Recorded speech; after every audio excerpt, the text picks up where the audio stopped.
नमस्कार। जात पवन सुत देवन देखा, जाने कहूँ बल बुद्धि विशेषा। आगे की सुना रही हूँ मित्रों। सुरसा नाम यहिन के माता, पठैनि जाई कही तेहि बाता। देवताओं ने पवन पुत्र हनुमान जी को जाते हुए देखा। उनकी विशेष बल बुद्धि को जानने के लिए उन्होंने सुरसा नामक सर्पों की माता को भेजा।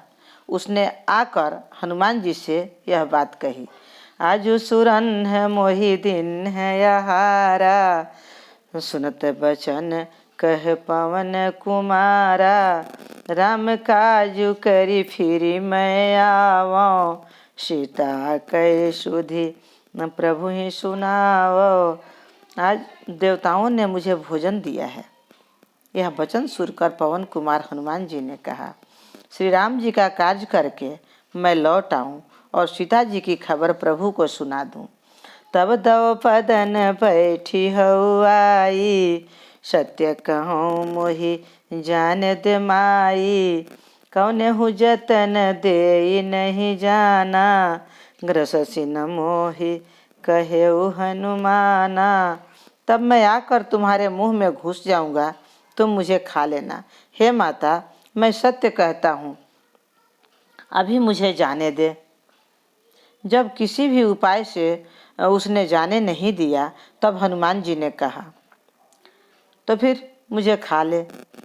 जो जन भरी तेहि बदन उपसारा, कपितनु किन्ह दुगुन विस्तारा, सोरह जो जन मुख तेहि ठयऊ, तुरत पवन सुत 32 भयऊ। उसने योजन भर 4 कोस में मुंह फैलाया। तब हनुमान जी ने अपने शरीर को उससे दूना बढ़ा लिया। उसने 16 योजन का मुख किया। हनुमान जी तुरंत ही 32 योजन के हो गए। जस जस सुरसा बदन बढ़ावा, तासु दून कपि रूप दिखावा, सत जो जन तेहि आनन किन्हा, अति लघु रूप पवन सुत लिन्हा। जैसे जैसे सुरसा मुख का विस्तार बढ़ाती थी, हनुमान जी उसका दूना रूप दिखलाते थे। उसने 100 योजन 400 कोस का मुख किया। तब हनुमान जी ने बहुत ही छोटा रूप धारण कर लिया।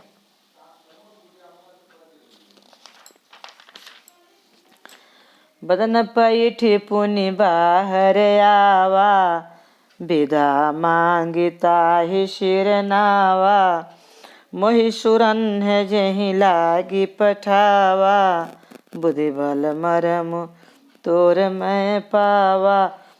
और वे उसके मुख में घुसकर तुरंत फिर बाहर निकल आए और उसे सिर नवाकर विदा मांगने लगे।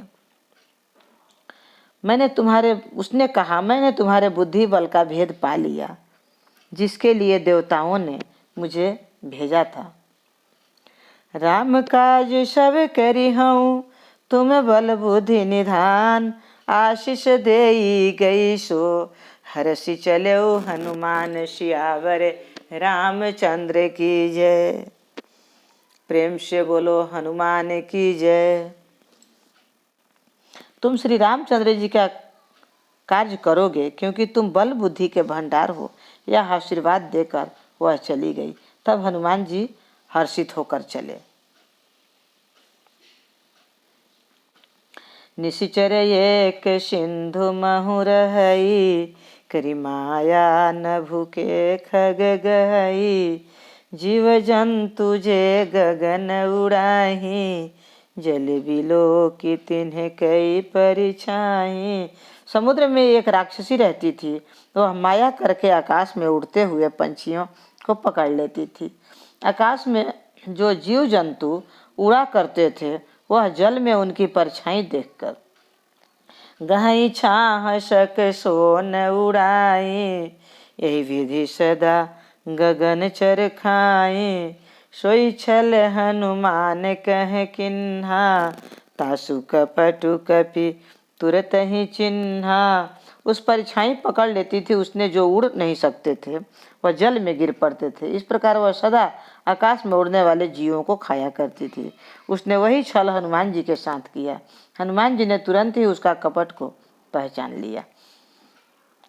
ताहि मारी मारुत सुत वीरा, बारिधि पार गए उमति धीरा।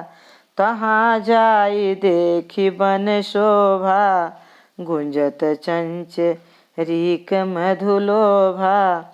पवन पुत्र धीर बुद्धि वीर हनुमान जी उसको मारकर समुद्र के पार गए। वहां जाकर उन्होंने उनकी शोभा देखी। पुष्परस के लोभ से भंवरे गुजर रहे थे। नाना तरु फल फूल सुहाए, खग मृग वृंद देखी मन भाए। शैल विशाल देखिए के आगे, तापर धाय चढ़े उभय त्यागे। अनेकों प्रकार के वृक्ष फल फूल से शोभित पंछी और पशुओं के समूह को देखकर वे मन में बहुत ही प्रसन्न हुए। सामने एक विशाल पर्वत देखकर हनुमान जी भय त्याग कर उस पर दौड़ जा चढ़े। उमन कछु कपि के अधिकाई, प्रभु प्रताप जो काल ही खाई। गिरि पर चढ़ी लंका तेहि देखी, कहीं न जाए अति दुर्ग विशेषी। शिव जी कहते हैं, हे उमा, उसमें वानर हनुमान जी बहुत बड़ाई नहीं है। हनुमान की कुछ बड़ाई नहीं है। यह प्रभु का प्रताप है जो काल को भी खा सकता है। पर्वत पर चढ़कर उन्होंने लंका देखी। बहुत ही बड़ा किला है, कुछ कहा नहीं जाता। अति उतंग जल निधि चहु पाशा, कनक कोटि कर परम प्रकाशा। यह अत्यंत ऊंचा है, उसके चारों ओर समुद्र है। सोने के परकोटे चार दीवारी का परम प्रकाश हो रहा है। विचित्र मणियों से जुड़ा हुआ सोने का परकोटा है। उसके अंदर बहुत से सुंदर सुंदर घर है। चौराहे बाजार, सुंदर मार्ग, गलियां हैं। सुंदर नगर बहुत प्रकार से सजा हुआ है। और हाथी घोड़े खच्चरों के समूह तथा पैदल और रथों के समूहों को कौन गिनता है। अनेक रूपों से राक्षसों के दल है। उनकी अत्यंत बलवती सेना वर्णन करते नहीं बनती। वन बाग उपवन बाटिका, सुरकूप बापी सोहहि। नर नाग सुर गंधर्व कन्या, रूप मुनि मन मोहहि। कहु माल देह विशाल शैल, समान अति बल गरजहि। नाना खोरन भिरहि बहुविधि, एक एकन तरजहि। प्रेम से बोलो सियावर राम की जय, पवन सुत हनुमान की जय। नमस्कार।